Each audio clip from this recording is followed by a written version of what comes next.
آج پھر ایک میسیج دے رہا ہوں، اچھا جی ضرور. اور یہ میسیج میرا chief of army staff general حافظ قرآن عاصم منیر صاحب سے ہے، اور میرا یہ سوال ہے ان سے کہ آپ کون سے خاندان سے سید ہیں جو سنتے رسول کے بغیر ہے؟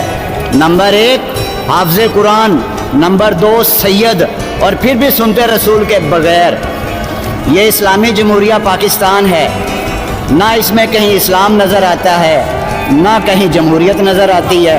یہ صرف پاکستان رہ گیا ہے. آپ حضرت محمد مصطفیٰ صلی اللہ علیہ وآلہ وسلم کے غلام ہیں، ان کے امتی ہیں، لیکن سنتے رسول ہونے کے باوجود آپ کا لباس یہودیوں والا ہے. یہودی پچھلے کئی مہینوں سے فلسطین پر حملہ کیے ہوئے ہیں، غزہ پر. دنیا سوئی ہوئی ہے، تو آپ کیوں نہیں کچھ کرتے؟ میں تو کر رہا ہوں جو کر رہا ہوں. کیا کر رہے ہیں آپ؟ دیکھیں میں نے آپ